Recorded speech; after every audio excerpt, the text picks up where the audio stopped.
कि अमृतपाल को उसकी पत्नी ने करवाया गिरफ्तार। 36 दिन बाद एक भगोड़े ने कैसे किया सरेंडर। 20 घंटे पहले शाह ने कहा था वक्त लगेगा, क्या तभी मोगा पुलिस ने बना लिया था फाइनल प्लान। मोगा के जिस जगह से हुई गिरफ्तारी वहां से है भिंडरवाले का खास कनेक्शन। क्या है आगे का प्लान। ये तस्वीर अमृतपाल सिंह के सरेंडर की बात की है, जिसमें वो एक कार में बैठा हुआ दिख रहा है, जबकि ये तस्वीर सरेंडर से ठीक पहले की है।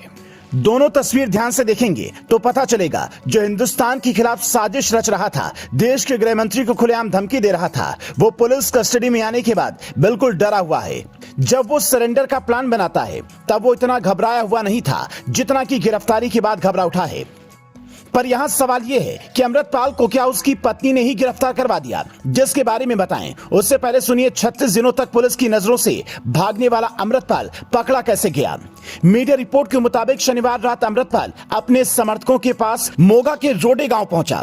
उसने खुद पंजाब पुलिस के अधिकारियों से संपर्क कर कहा, मैं सरेंडर करना चाहता हूं, लेकिन मेरे साथ मेरे समर्थक भी होंगे। पुलिस को यह बात जैसे ही पता चली, एसएसपी और पंजाब पुलिस इंटेलिजेंस के अधिकारी तुरंत सादी वर्दी में गुरुद्वारा पहुंच गए और उसके बाद समर्थकों के इकट्ठा होने से पहले ही गुरुद्वारे से अमृतपाल को गिरफ्तार कर लिया।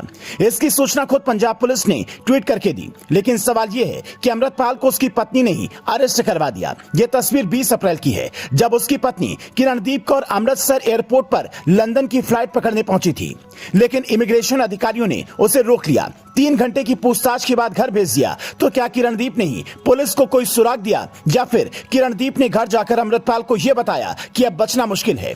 यहाँ जिन 3 बातों पर ध्यान जाता है वो कुछ इस तरह हो सकता है।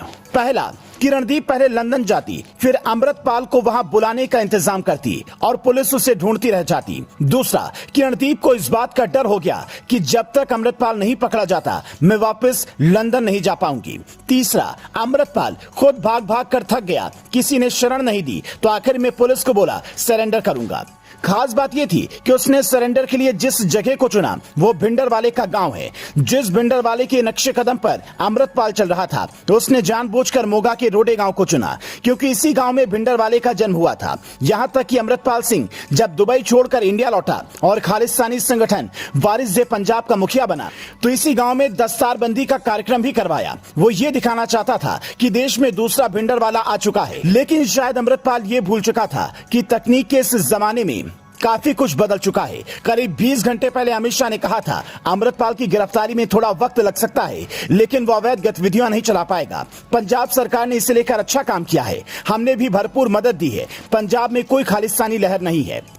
शाह के इस बयान के बाद से ये कयास लग रहे थे कि अमृतपाल को पकड़ना मुश्किल होता जा रहा है, लेकिन किसी को यह अंदाजा नहीं था कि पंजाब के जिन बड़े बड़े ऑफिसर के सामने अमृतपाल फरार हो गया, उससे एक एसएसपी ने दबोच लिया, जिसके बाद अमृतपाल को सीधा असम की जेल में भेजने का प्लान तैयार हुआ है। अब पुलिस उससे ये राज उगलवाएगी कि किस किस शहर पर इतना बवाल मच रहा था। Bureau report, news flash.